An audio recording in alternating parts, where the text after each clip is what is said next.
Bonsoir à toutes et à tous et bienvenue dans cette 10e édition des Dialogues MR21. Pour ceux d'entre vous qui assistent à ces dialogues pour la première fois, je vais vous resituer rapidement le MR21. Donc, le MR21 est une communauté d'acteurs engagés dans les questions de développement durable, de managers, d'entreprises, d'ONG, d'organisations internationales, d'associations, dans tous les secteurs d'activité, et qui sont dans une logique de partage d'expériences et de débat d'idées pour progresser vers des modèles plus durables. Dans le cadre donc du MR21, on a lancé il y a maintenant presque un an ces dialogues MR21 afin de décrypter l'actualité au regard de ces enjeux de mutation vers des modèles durables et dans l'idéal de pouvoir proposer des solutions. Donc je suis ravie d'accueillir ce soir Alain Schnapper. Bonsoir Alain.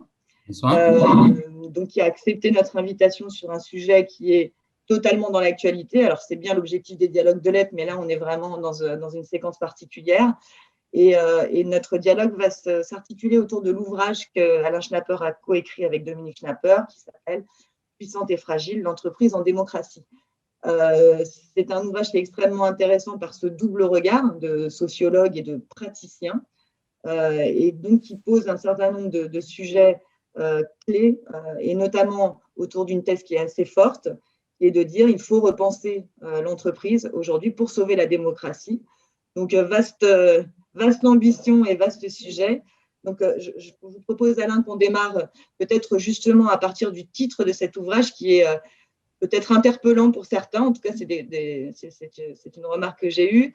Puissante, oui, on peut le comprendre. Fragile, comment ? Et comment l'entreprise s'insère dans cet espace démocratique. Est-ce qu'elle est un acteur politique, un lieu politique ou un lieu du politique? Donc, je crois que ce serait intéressant de démarrer en revenant sur toutes ces notions clés qui constituent le titre de votre ouvrage.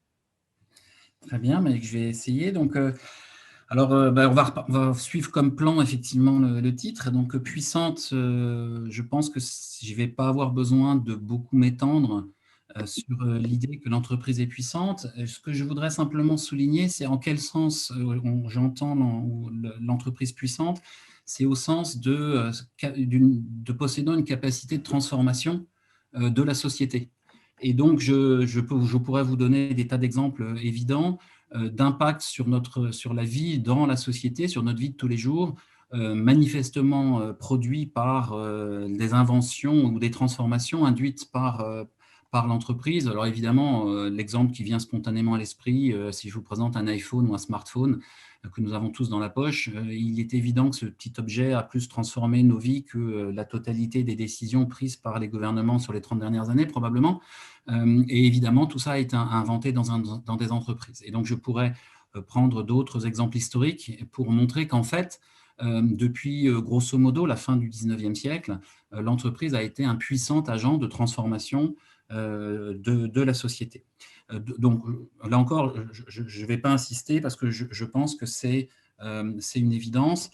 Et ça l'est encore plus en ce moment où, et j'imagine qu'on aura l'occasion de revenir dessus, sans y passer des heures et des heures, typiquement, on voit bien que les réseaux sociaux sont en train, et d'une manière générale, les GAFA sont en train de transformer non seulement le fonctionnement de nos sociétés au sens de la vie quotidienne, mais aussi le fonctionnement même de notre vie politique et de notre démocratie.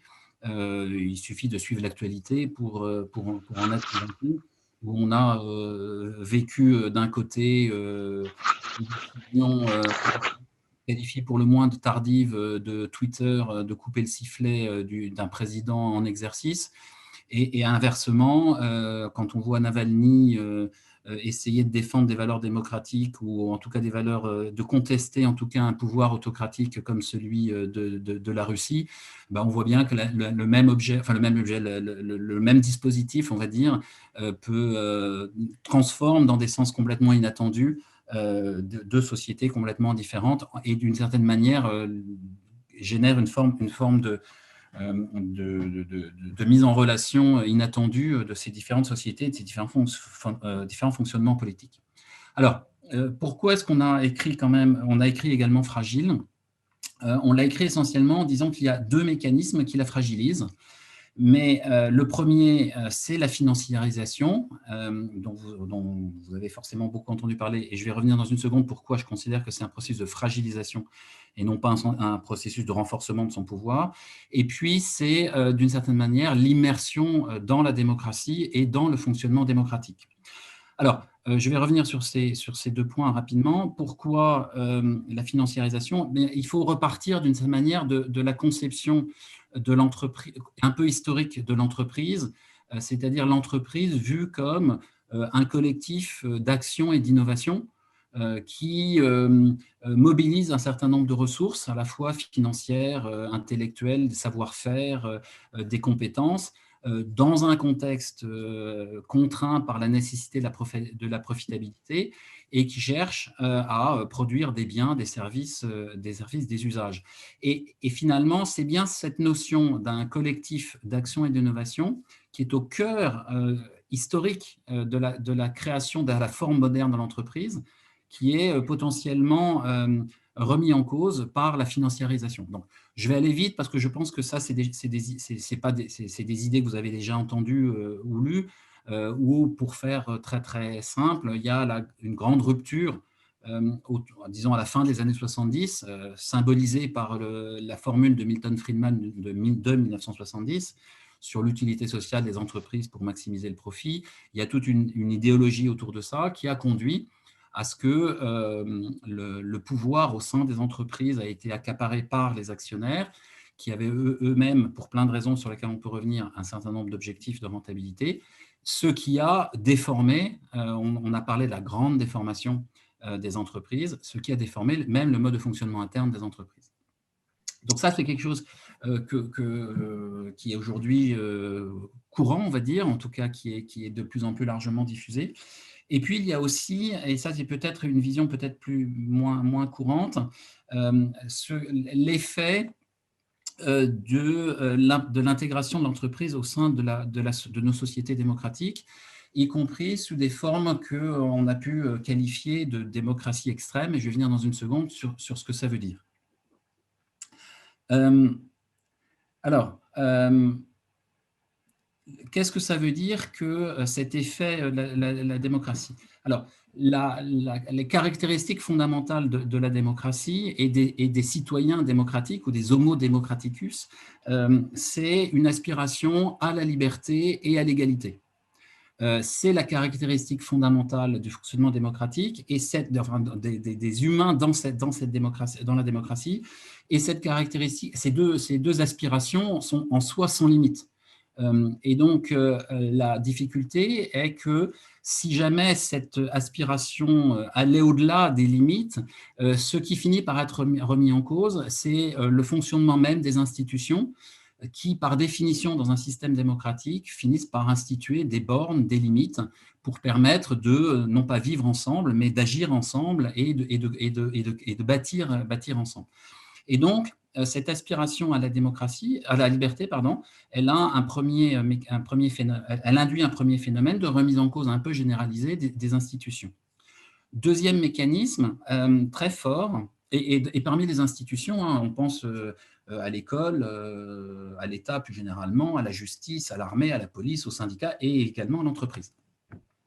Deuxième caractéristique, c'est que cette liberté, elle permet que chacun d'entre nous soyons de moins en moins déterminés finalement par l'environnement social dans lequel nous sommes nés. C'est-à-dire typiquement par rapport à, disons, il y a 30 ou 50 ans, on était beaucoup plus d'une certaine façon déterminés ou contraints par le fait qu'on avait été élevé dans tel endroit, que notre famille elle était comme ça, qu'on était d'un syndicat, on était d'une église, on était d'un parti, on était dans une telle communauté, et tout ça s'est très fortement atténué, pour ne pas dire a disparu, et ça nous met chacun d'entre nous dans l'obligation d'une certaine manière, définir sa propre vie sociale, son propre rôle social, et ça crée une forme d'incertitude très, très caractéristique de nos sociétés démocratiques occidentales.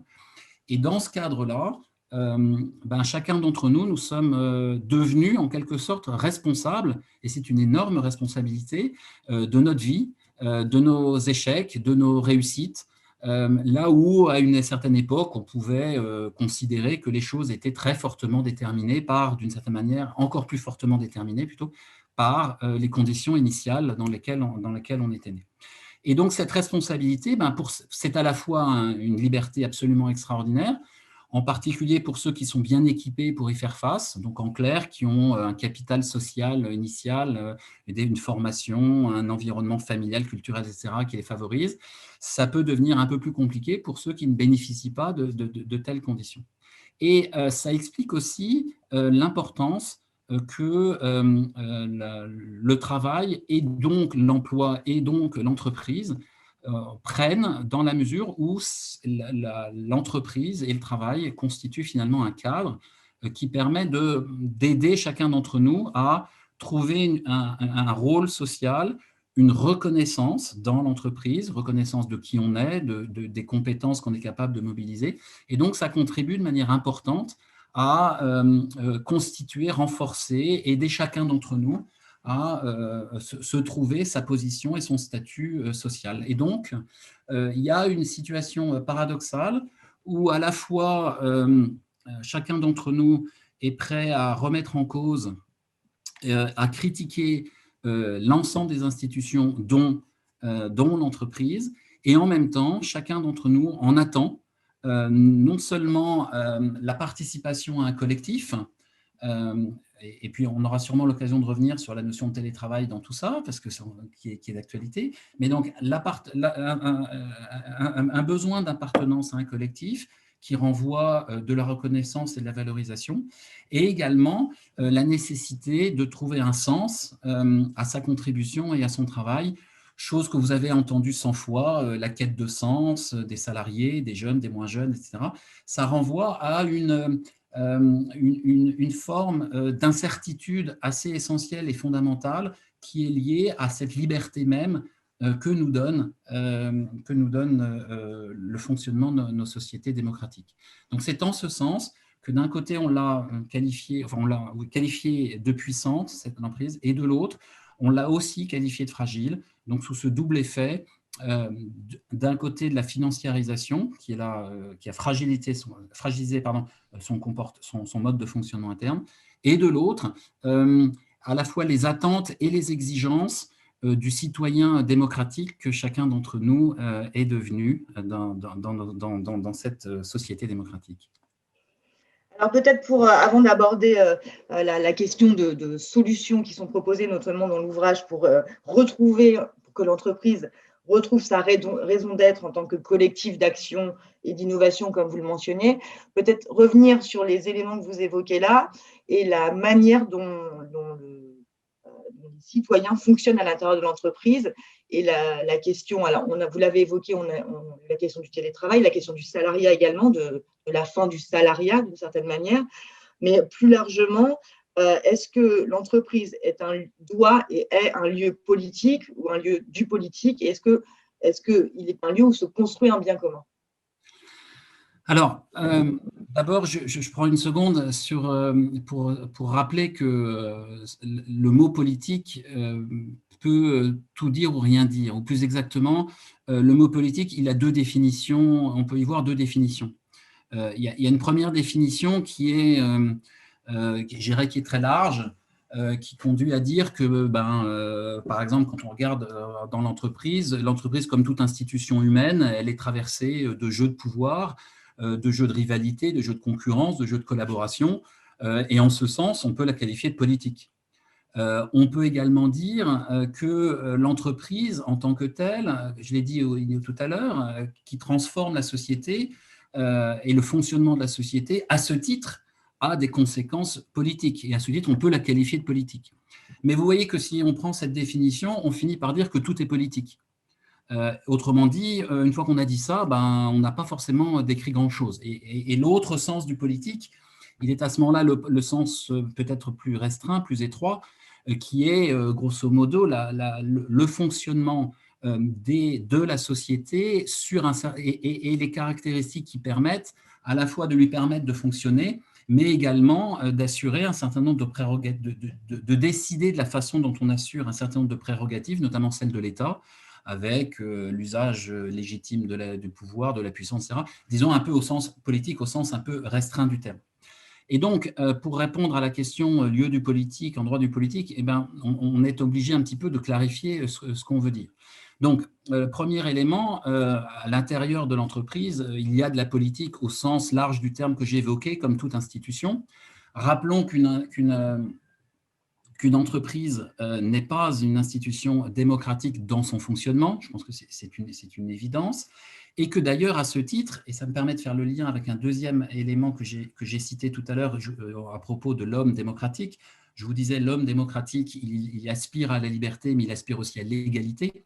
Et clairement, le fonctionnement à l'intérieur d'une entreprise qui n'est pas démocratique, au sens où il n'y a pas d'élection, il n'y a pas de la majorité et la décision ne se prend pas selon des processus classiques de la démocratie, vient en contradiction avec l'aspiration illimitée de chacun d'entre nous à l'égalité.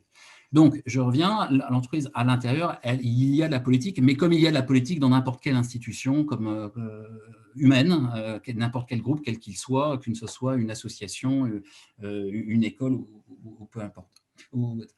Le deuxième aspect, qui est finalement l'entreprise dans la société, est-ce qu'elle joue un rôle politique? Donc, premier élément de réponse, je l'ai dit tout à l'heure, au sens où elle est susceptible de transformer la société, en ce sens-là, elle joue un rôle politique. Maintenant, par rapport au sens étroit du terme, le politique au sens, j'allais dire, des sciences politiques, au sens de l'organisation notamment démocratique du pouvoir au sein de la société, évidemment qu'elle ne l'est pas. En revanche, ce que je voudrais souligner, c'est que l'entreprise s'est inscrite historiquement et continuera de le faire dans un projet politique, et notamment, je crois qu'il est important de souligner, disons, les 50 années qui ont suivi la Seconde Guerre mondiale comme exemple caractéristique de l'entreprise venant s'inscrire dans un projet politique de nos sociétés démocratiques. En clair, le projet politique qui a traversé, on va dire, les sociétés démocratiques occidentales après-guerre sont un projet qui, bien entendu, prend des formes diverses d'un pays à l'autre, mais qu'on peut résumer en un projet social-démocrate dont l'ambition était clairement de s'opposer au projet concurrent qui était le projet communiste soviétique, en tout cas communiste derrière, de l'autre côté du rideau de fer, avec l'ambition d'offrir aux populations à la fois un niveau de prospérité et tout en respectant les libertés publiques.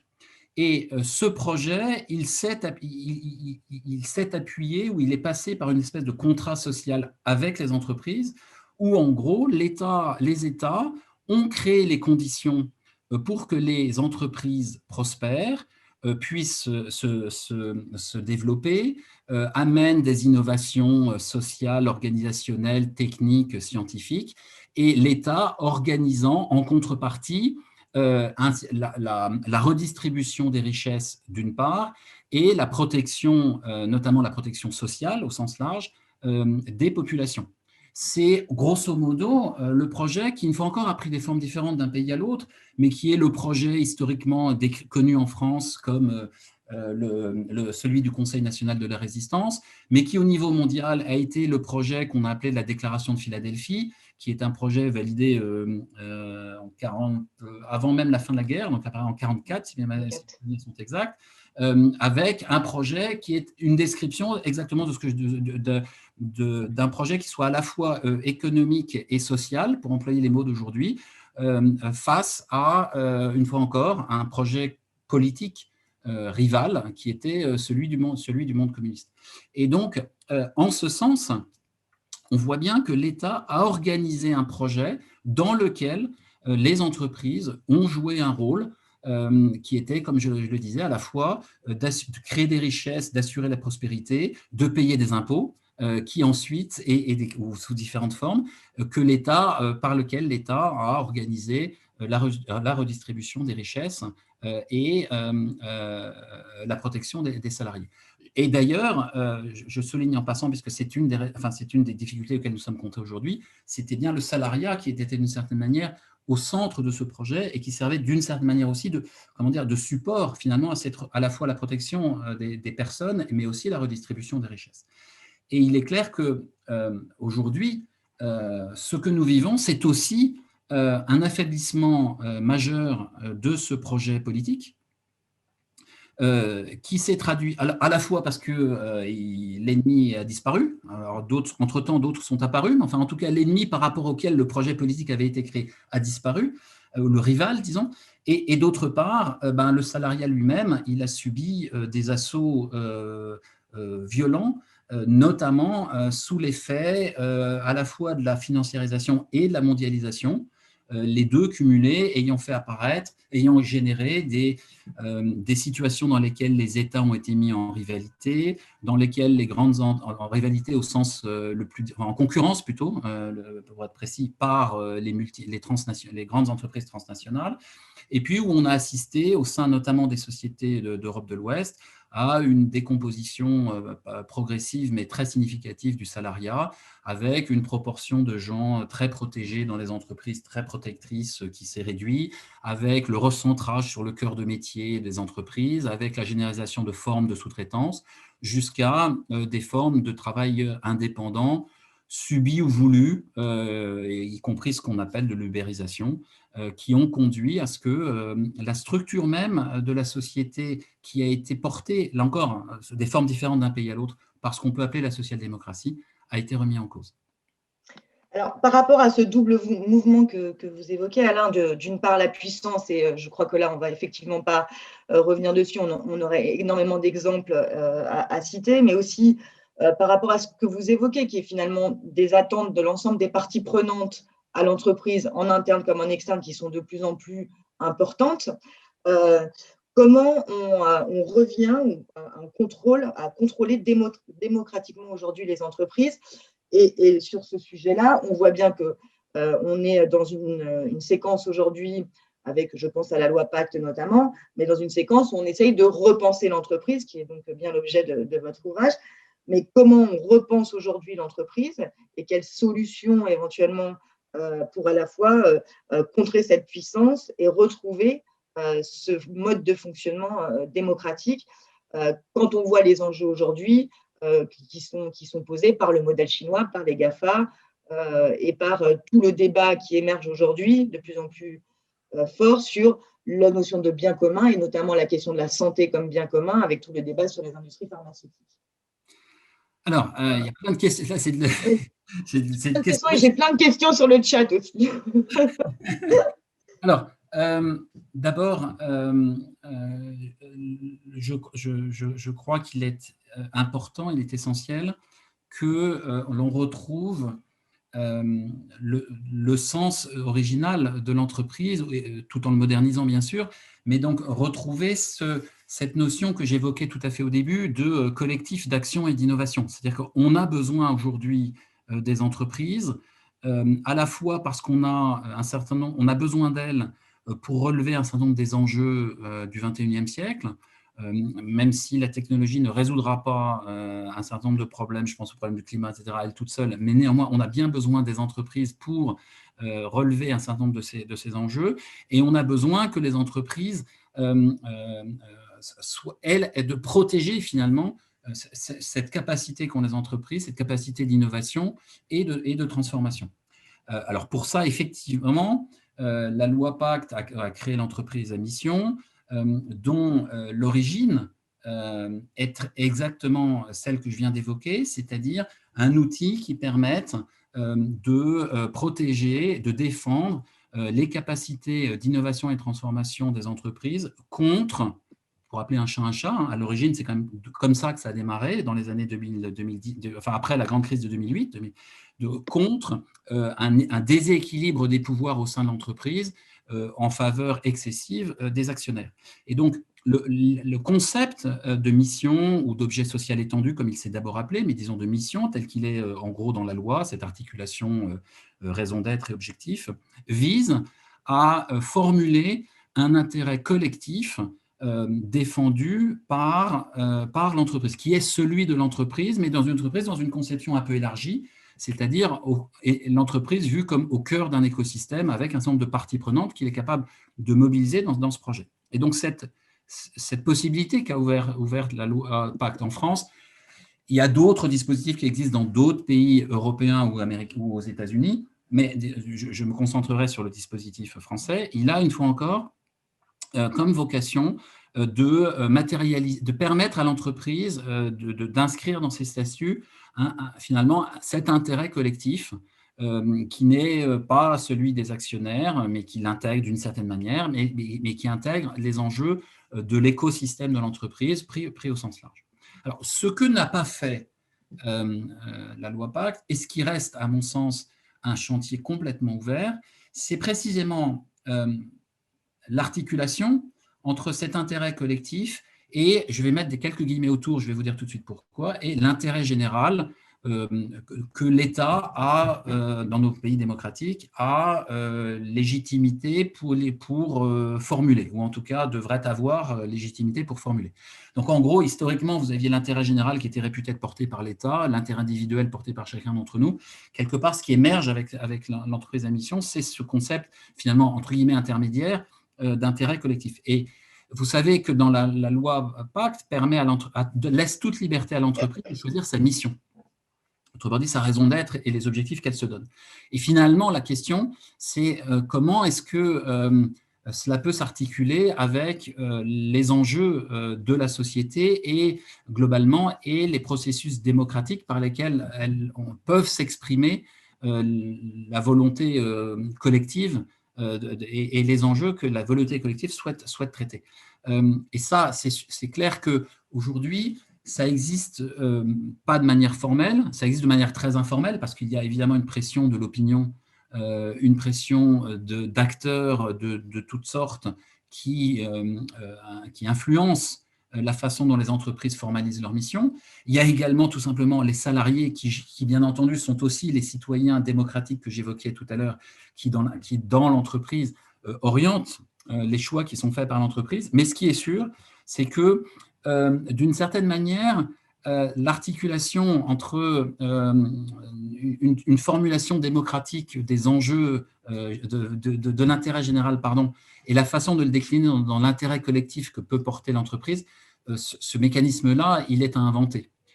Et plus généralement, et ça fera le lien avec le projet politique que j'évoquais tout à l'heure et ce fonctionnement de la social-démocratie, d'une certaine manière, ce qu'apporte la loi Pacte, c'est une pierre à un édifice qui consisterait à réinventer, en quelque sorte, le projet politique social-démocrate, n'ayons pas peur des mots, au sens qui mêle à la fois l'économique et les enjeux humains, et économiques, sociaux et environnementaux.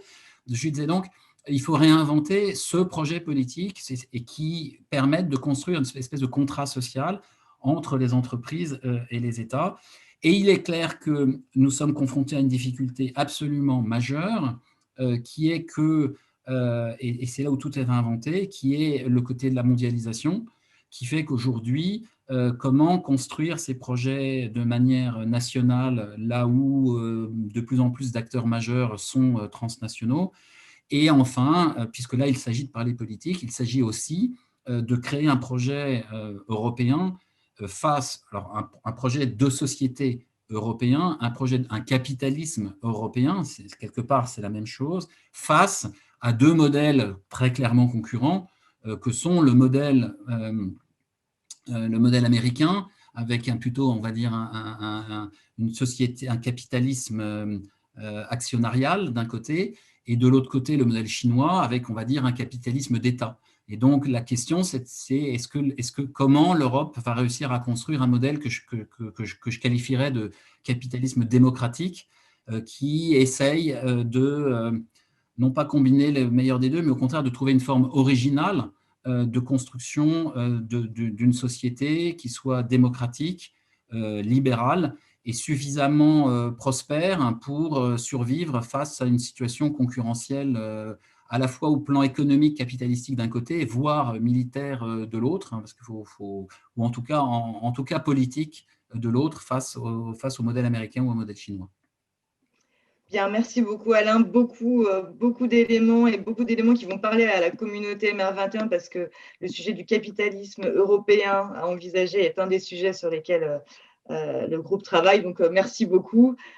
Énormément de questions, donc je vais essayer de toutes les poser ou du moins les regrouper.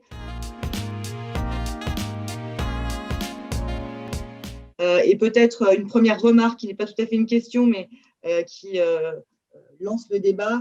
La remarque étant, il n'y a pas un seul chef d'entreprise qui considère qu'il doit défendre la démocratie. Alors, effectivement, est-ce que vous partagez ce sentiment et ce, à cause du poids des GAFAM, du modèle chinois que vous évoquiez à l'instant Alors là, on est de l'ordre de l'opinion. Cela dit, je rappelle que les dirigeants, si on prend le tissu économique français, les dirigeants, il y en a une écrasante majorité qui sont des dirigeants de PME. C'est un pur fait statistique, ce que je dis là.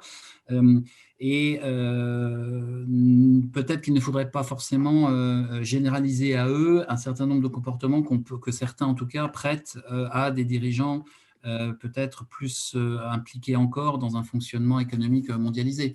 Moi, quand j'ai l'occasion, alors voilà, j'ai pas de réponse, mais si ce n'est que je peux amener le témoignage. Quand vous discutez avec des dirigeants, et notamment prenez ceux qui ont été confrontés, ce qui a été le cas de beaucoup, à la situation des Gilets jaunes, la révolte des Gilets jaunes, c'était aussi peut-être vu comme une révolte de toute une frange de la population qui se vit comme sur le côté d'un environnement qui avance et qui avance très vite. Une société qui serait constituée d'îlots de prospérité, avec des entreprises super performantes, payant super bien, des salariés super qualifiés, engagés dans une compétition mondiale terrible, au milieu d'un océan de pauvreté et de gens ayant du mal à vivre, n'est pas compatible avec un fonctionnement démocratique. C'est aussi simple que ça. Une société comme celle-là ne peut fonctionner que sur un mode autoritaire, pour la bonne et simple raison que si vous donnez un mode démocratique et que vous donnez le droit de vote à tout le monde, la majorité des gens ne peuvent pas supporter un fonctionnement comme celui-là. Donc, la remise en cause d'un fonctionnement, une fois encore, dans lequel les dirigeants pourraient rêver d'une espèce de monde un peu hors sol dans lequel ils vivent, est incompatible avec la démocratie. Et quand vous en parlez avec eux, ils sont en général assez d'accord avec ce constat. Après, sur les solutions, on peut ne pas être d'accord, mais ce constat me semble plus généralisé que ce que la question qui a été posée semblait supposer. J'ai beaucoup de questions, je vais essayer de les regrouper. Peut-être regrouper la question de Catherine et celle de Sybille. Catherine, revenant sur la conférence de Philadelphie que vous évoquiez, en disant l'entreprise y est vue comme sociale avant tout, si ce n'est politique, quelque chose s'est perdu à un moment particulier, pour l'interrogation, je pense que vous l'avez évoqué, et celle de Sybille qui revient sur l'année 2020 marquée par la pandémie, et en quoi la situation qu'on a vécue et qu'on continue à vivre aujourd'hui remet en cause ou pas le modèle actuel de l'entreprise. Alors, sur la rupture après le modèle de la déclaration de Philadelphie, c'est très clair. La rupture, c'est la fin des années 60, enfin, c'est le courant des années 70 et c'est la financiarisation de l'économie, le triomphe de ce qu'on appelait le néolibéralisme, la combinaison de l'idéologie actionnariale, de la corporate governance d'un côté, la théorie de l'agence, etc. Ça, la rupture, je pense qu'elle est facile à identifier. Quant à ce qu'amène la pandémie, alors là c'est évidemment c'est plus difficile. C'est comme toujours pareil, hein, prévoir l'avenir, c'est difficile, surtout quand c'est dans l'avenir. Hein, c'est plus facile dans le passé. Quelques remarques en tout cas qu'on peut faire.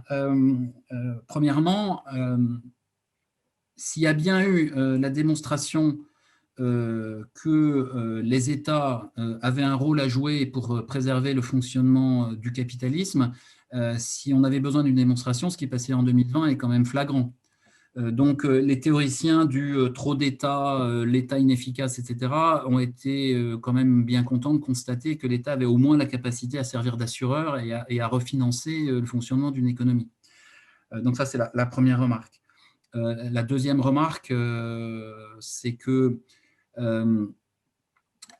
j'espère qu'on va… Je ne sais pas comment le fonctionnement même des entreprises et la nature même du travail ressortira de cette crise. Je pense en particulier aux effets du télétravail et l'effet d'éclatement, etc. Je ne suis pas du tout rassuré sur les conséquences que ça pourra avoir sur l'éclatement du salariat. C'est-à-dire que l'entreprise moderne, elle a été notamment caractérisée par l'émergence du salariat. Jusqu'au 19e siècle, enfin jusqu'à la fin du 19e, le modèle dominant était un modèle de type achat marchand. On achetait, on achetait des pièces, on achetait du travail et on rémunérait à la pièce. Et c'est parce que les entreprises sont devenues des collectifs d'action et d'innovation qu'on a eu besoin de passer à quelque chose de différent, parce qu'on a eu besoin d'avoir finalement des salariés qui soient capables d'évoluer, d'apprendre et de contribuer à la transformation qu'amenaient les entreprises. Aujourd'hui, on assiste à un phénomène de retour en arrière sur ce plan-là. Je l'ai évoqué tout à l'heure en parlant de l'ubérisation d'un certain nombre de tâches. Je pense que les effets pervers du télétravail notamment peuvent être que certaines tâches qu'on n'imaginait pas pouvoir faire à distance sont devenues faisables à distance. Une fois qu'elles sont devenues faisables à distance, la tentation de les faire à distance très loin ou d'acheter de la prestation, cette tentation va réapparaître, et donc, ou est déjà réapparue, ou est en train d'apparaître. Et donc, ça pourrait contribuer à nouveau à mettre sous tension et à remettre en cause le fonctionnement du salarié. Donc ça, je pense que je pense que là, il y a un vrai sujet d'inquiétude. Après, ça, c'est le côté négatif. Mais il y a un côté positif, heureusement, qui est que ça a aussi permis de mettre en évidence l'importance et la contribution majeure des entreprises. Les vaccins, pour dire une évidence, les vaccins, ce n'est pas les États qui ont trouvé les vaccins, ce sont les entreprises qui vont produire les vaccins en collaboration avec des labos éventuellement publics, mais enfin, c'est bien dans les entreprises. Les masques, ce n'est pas l'État qui les a fabriqués, ça, on a pu un peu le remarquer. Donc, d'une manière flagrante, on voit bien l'importance et la nécessité qu'on a eue, et à un moment donné, on s'est appuyé sur les entreprises. Et puis, si on a pu continuer tout en étant confiné, à être nourri, avoir des livraisons, etc., c'est bien les entreprises qui ont fait tout ça. Donc, je pense aussi que ça a mis en évidence ce rôle des entreprises. Après, évidemment, et de ce point de vue-là, l'expérience du vaccin, de ce qui se passe avec le vaccin est très intéressante, parce qu'on voit bien qu'on a aujourd'hui, donc on a besoin des entreprises pour produire des vaccins, qu'on est dans des situations dans lesquelles les États se sont mis en concurrence entre eux pour obtenir les vaccins, qu'on a une espèce d'inversion, d'une espèce de situation très paradoxale, que du coup, des tentations, des envies de formuler une notion de bien commun avec les vaccins émergent. Je crois que, typiquement, et certains avaient eu l'occasion de le dire au moment où Sanofi avait fait scandale, vous vous souvenez, il y a quoi, 6 mois de ça, à l'époque où on pensait qu'ils arriveraient à avoir un vaccin, où ils avaient expliqué que les Américains en bénéficieraient les premiers, ça avait fait un tollé, il a fallu que Macron décroche son téléphone. Là, typiquement, si Sanofi avait été une entreprise à mission et avait écrit un certain nombre d'engagements dans ses statuts sur son utilité, sur la façon dont elle veut contribuer à un intérêt collectif, probablement que la question serait posée de manière différente. Donc, je crois aussi, et d'ailleurs, on le voit dans la communauté des entreprises à mission, vous savez sans doute que j'ai le plaisir d'animer la communauté, on voit bien qu'à l'inverse, le Covid, la crise du Covid a aussi accéléré la prise de conscience et la volonté de dirigeants de donner une vraie utilité à leur entreprise. Donc, je crois que de la crise, il y a plein de menaces, mais aussi certainement plein d'opportunités qui peuvent émerger autour du rôle de l'entreprise. Alors, j'ai beaucoup de questions, Alain, et il nous reste un quart d'heure. Je vais essayer de regrouper, je m'excuse pour de ne pas poser forcément la question telle que, mais je vais essayer de regrouper. On a des questions autour de la promesse associée à un contrat. La question étant, mais je pense qu'elle regroupe d'autres questions. La promesse associée à un contrat n'est-elle plus vraiment tenue ni par l'État ni par l'entreprise, qui rejoint une des autres questions sur peut-être on en reparlera sur le projet social-démocrate. Est-ce que ce n'est pas une spécificité française? Alors, la social-démocratie, non, n'est certainement pas une spécificité française. Regardez tous les pays du nord de l'Europe, les pays de l'Allemagne, d'une manière générale. Si vous voulez, pour des raisons historiques et culturelles, la social-démocratie a pris des formes extrêmement différentes d'un pays à l'autre.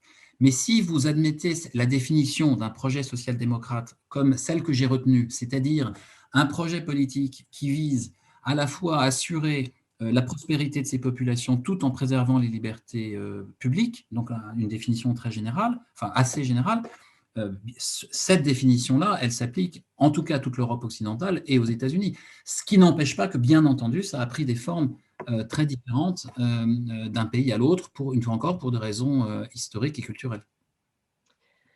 Alors, j'ai des questions pour revenir sur un point que vous avez évoqué, qui était donc le fonctionnement à l'intérieur de l'entreprise. Alors, plusieurs questions. Une question sur les lanceurs d'alerte. Le législateur va prochainement légaliser la protection juridique des lanceurs d'alerte ou délateurs, considérant que les organes de contrôle des entreprises sont insuffisants. Donc, sur cette question, alors, qui rejoint d'autres remarques ou questions qui sont autour de l'entreprise perçue comme mercenaire avant tout, pro-actionnaire avant tout, et finalement, peut-être en mode purpose washing par rapport à ces véritables actions en jeu. Donc, peut-être sur cette question de votre avis sur la légalisation donc, des lanceurs d'alerte, et puis peut-être après revenir sur ce fonctionnement interne aux entreprises. Écoutez, sur la légalisation des lanceurs d'alerte, je ne vais pas avoir des choses très originales à dire. Il est un fait certain qu'on a constaté tout au long de l'histoire récente de comportements totalement déviants de la part d'entreprises. Personnellement, je considère que le cas pour moi extrême, c'est Lafarge finançant directement des groupes terroristes en Syrie pour préserver la possibilité pendant plusieurs mois de continuer à exploiter. Je pense qu'à mes yeux, on a atteint le sommet du comportement déviant. Bon. Donc, que ça existe, il n'y a pas de doute. À ce titre, le système de lanceurs d'alerte soit un dispositif qui permette, dans certains cas, de lutter contre ça, très bien. Je crois néanmoins que c'est plus fondamental de travailler sur le système lui-même. Je n'oppose pas les deux, hein, bien entendu, mais je crois en tout cas que ça ne permet pas en tout cas d'économiser le travail sur le système lui-même et notamment sur le fonctionnement des entreprises. Et qu'il est très important de mettre en place des dispositifs dans les entreprises qui permettent de contrebalancer, une fois encore, parce que c'est quand même de ça dont il s'agit à l'origine, de contrebalancer un pouvoir excessif qui a été pris par les actionnaires et donc par l'obligation de profitabilité. Je rappelle que la notion de profitabilité, c'est une obligation pour une entreprise, c'est une contrainte, mais ça n'est pas l'objectif. Et que c'est parce que le pouvoir a été donné aux actionnaires et parce que les intérêts des dirigeants ont été alignés sur ceux des actionnaires qu'un certain nombre d'entreprises ont fonctionné comme si le profit était l'objectif et non pas une obligation de survie. Et ça, c'est contre cette notion, appelons un chat, c'est contre cette notion que notamment le concept d'entreprise à mission a été élaboré. C'est pour lutter, y compris au niveau du droit, sur cette distorsion. Alors, des questions autour, encore une fois, de la démocratie. Si l'entreprise n'est pas une démocratie, comment la gouvernance doit-elle évoluer et les pratiques managériales pour prendre en compte les salariés et leur santé? Alors, quelque part, je pense que cette question, elle renvoie au sujet aussi de ce qu'on appelle la codétermination, c'est-à-dire notamment la représentation des salariés dans les organes de gouvernance. Si on repart de la définition que j'ai donnée tout à l'heure de l'entreprise comme un collectif d'action et d'innovation qui mobilise un certain nombre de ressources mises à disposition par l'ensemble des personnes, notamment des salariés, il n'y a aucune raison de contester le fait que les salariés sont légitimes à être représentés dans les organes de gouvernance. Alors, une fois qu'on a dit ça, l'expérience montre qu'en France, c'est quelque chose qui est très compliqué. Et puis, je vais tout de suite relativiser ce que je viens de dire, puisque je vous rappelle que, vous savez tous, puisque c'est toujours l'exemple qu'on donne, que l'Allemagne est beaucoup plus avancée en matière de codétermination qu'en France, puisque notamment dans les grands groupes, l'équivalent des conseils de surveillance peuvent aller jusqu'à une participation de 50% des salariés. Parmi eux, permettez-moi de vous rappeler qu'il y a un cas intéressant qui est Volkswagen. Volkswagen, dont vous savez qu'il aide un système dans lequel à la fois les salariés sont représentés comme surveillance et même également d'ailleurs des collectivités territoriales, enfin ça ne s'appelle pas comme ça, mais en l'occurrence c'est l'État dans lequel ils ont implanté. Ça n'a pas empêché que Volkswagen s'est rendu coupable de ce qui est devenu le Dieselgate, et qui donc est quand même là aussi, j'évoquais les comportements déviants de Lafarge, dans le cas de Volkswagen, on est quand même, alors c'est pas aussi dramatique peut-être, mais enfin en termes d'impact, c'est à peu près équivalent. Donc simplement pour souligner que je pense que c'est parfaitement légitime, enfin la codétermination est parfaitement légitime. On voit quand même sur un exemple comme celui-là que ça ne suffit pas à régler les problèmes, puisque en l'occurrence, la présence des salariés dans les organes de gouvernance n'ont pas empêché ces comportements déviants que je viens d'évoquer.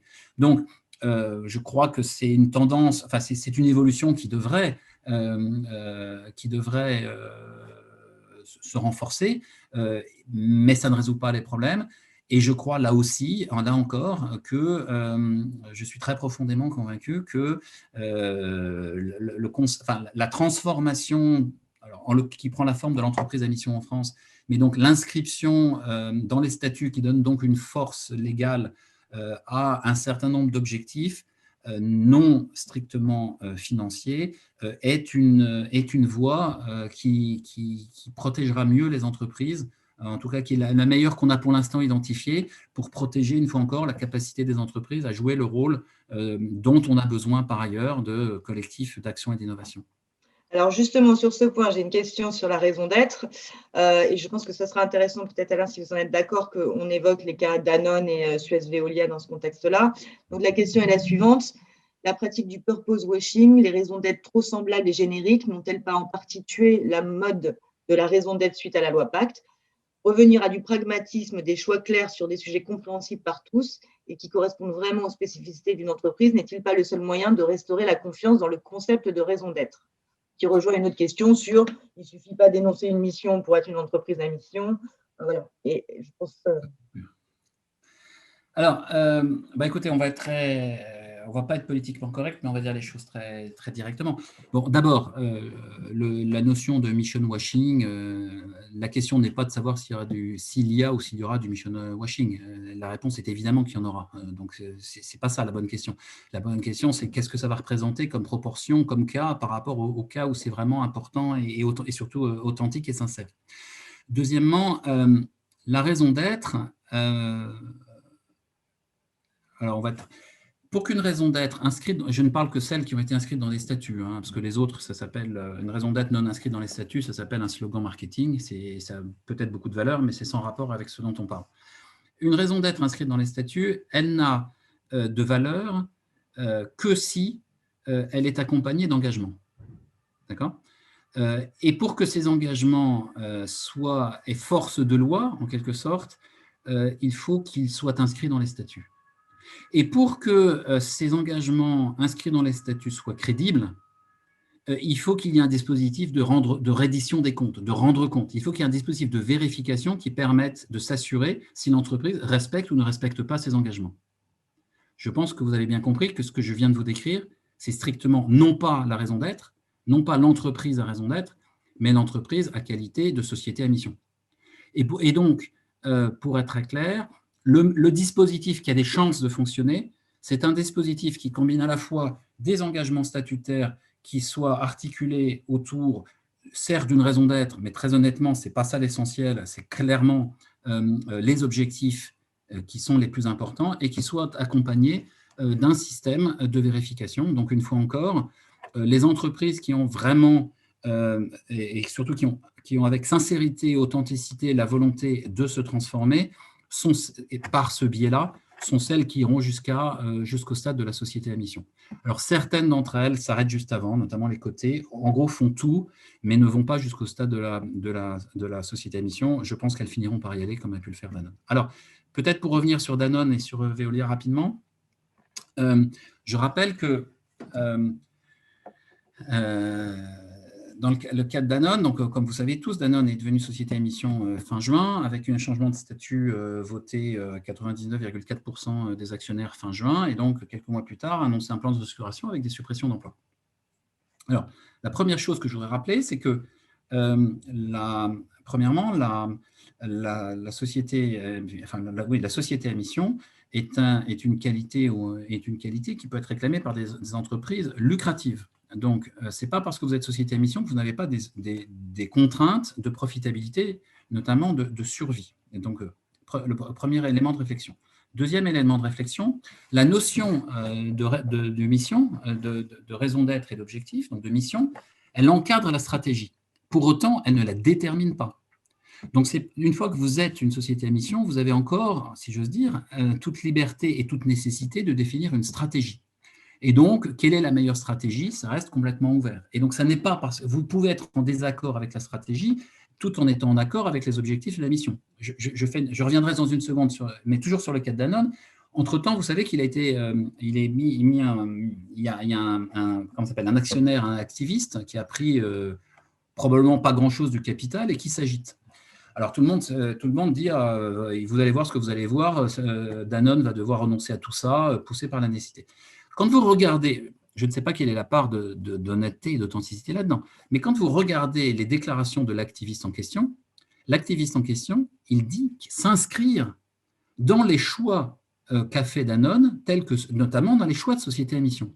Et ce qu'il conteste, ça n'est pas les raisons d'être et les objectifs qui ont été inscrits dans les statuts, c'est la stratégie qu'a choisi Faber pour le mettre en œuvre.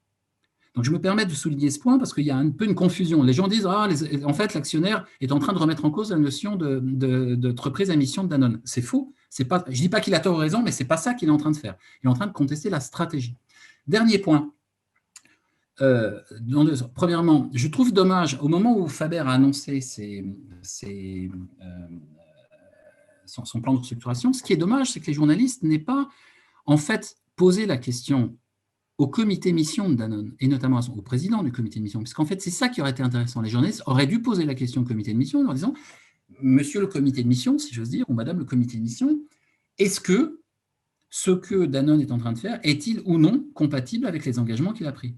Et ça aurait été une question fort intéressante. Et enfin, je termine en disant « Par ailleurs, je crois, parce que finalement, la pression qu'a eu Faber, elle était autour de Danone est moins rentable que ses concurrents, Unilever et Nestlé, si mes souvenirs sont exacts. Et je pense qu'en fait, la vraie question qui se pose derrière celle-là, c'est quoi le bon niveau de rentabilité exigible par des actionnaires? Et ça, pour le coup, cette question-là, elle reste ouverte. Peut-être Veolia, pour finir, mais bon, je vous ai dit, voilà, l'essentiel. Vous avez deux entreprises. Alors, Veolia est une entreprise qui n'est pas société à mission, hein, c'est une entreprise à raison d'être. En revanche, elle fait partie de ces entreprises qui ressemblent beaucoup à des sociétés à mission, en dehors du fait qu'elles n'ont pas inscrit dans les statuts les objectifs, puisqu'elle est dotée à la fois d'une raison d'être, mais aussi d'objectifs, et aussi d'un comité mission, que Antoine Frérot appelle comité des Critical Friends. Suez, de son côté, est une entreprise qui a déclaré une raison d'être statutaire, à ma connaissance. Alors, est-ce que, parce que je crois que c'est un peu ça la question que certains se posent, est-ce que le fait d'être une entreprise à mission interdit à Veolia, ou devrait interdire à Veolia de lancer une OPA dont on a du mal à la qualifier d'amicale sur Suez? Réponse, moi j'en sais rien, mais une fois encore, le fait d'être entreprise à mission ne préjuge pas de la stratégie. Et donc, face à une même raison d'être, enfin face à plutôt une mission, c'est-à-dire une raison d'être et des objectifs, le dirigeant reste responsable de la stratégie qu'il choisit d'adopter. Donc, est-ce que se lancer à l'assaut d'un concurrent pour atteindre une taille critique, augmenter ses effets d'échelle, etc., est une bonne stratégie, est un débat qu'on peut avoir, mais qui, à mon sens, n'est pas le débat de savoir si c'est compatible ou pas avec une entreprise à mission. Ou plus exactement, il y a deux débats. Il y a un débat qui est, est-ce que c'est une bonne stratégie? Est-ce qu'elle est compatible avec avec la raison d'être de Suez. Et jusqu'à preuve du contraire, vous pouvez relire la raison d'être de Suez, elle n'interdit pas de faire une OPA, même inamicale. Peut-être juste une dernière question, il nous reste 1 minute. J'aurais souhaité vous poser la question suivante. Vous avez évoqué le projet européen lors de notre échange. On évoque là des sujets ou des lois qui sont plutôt françaises, loi Pacte, etc. Comment vous voyez, alors si on considère que le concept de société à mission est une réponse à ces enjeux de l'entreprise dans la démocratie ou l'entreprise comme percutant la démocratie, comment vous voyez ce sujet être porté aujourd'hui au niveau européen? Est-ce qu'il l'est et est-ce qu'il doit l'être et si oui, par qui? Alors, oui et oui, il doit l'être et il l'est. D'abord, il y a un certain nombre de pays qui sont en train de se doter de lois qui ressemblent à la loi Pacte. Je pense notamment aux Pays-Bas, à l'Allemagne, à l'Angleterre. L'Italie a déjà quelque chose, mais c'est surtout repris en fait au niveau européen, puisque au niveau européen, mais de toute façon, vous aviez une intervention dans ce cadre-là comment il s'appelle, Pascal Durand. de Pascal Durand. Donc, il est prévu en fait, enfin, il vient d'y avoir d'abord en décembre, donc alors, vous allez m'excuser parce que les termes techniques, je ne suis pas très pointu, donc je ne vais pas utiliser les bons termes, mais en gros, il y a une motion qui a été votée par le Parlement européen demandant à la Commission de lui faire des propositions sur une loi. Alors, il semble que ça sera en fait fait en plusieurs lois, sur une possibilité, je disais, donc la Commission propose un certain nombre de lois qui, en gros, permettent de protéger, donc au niveau européen, ils appellent ça les entreprises durables, mais quand vous regardez bien le contenu de ce qui est demandé, c'est très exactement aligné avec la loi Pacte et la loi sur le devoir de vigilance. Donc oui, il y a, et c'est heureux, une reprise au niveau européen une transposition, on va dire, ou en tout cas une reprise, une réappropriation au niveau européen et par des projets de loi et de directives, en l'occurrence, visant à promouvoir des formes d'entreprise qui soient de même nature que ce qui a été fait en France. Et c'est heureux. Bien, merci beaucoup Alain. On est à 19h31, donc on va finir exactement à l'heure. Merci en tout cas pour cet échange. Il y avait beaucoup de questions. En tout cas, merci à toutes et à tous d'avoir participé à ce dialogue. Et on se retrouve pour ceux qui le souhaitent le jeudi 18 février pour le prochain dialogue MR21 avec Isabelle Autissier, donc navigatrice et présidente du WWF France, autour de la thématique biodiversité et également des partenariats entreprises qui ont pu être noués, notamment dans le cadre du WWF. Voilà, merci à tous.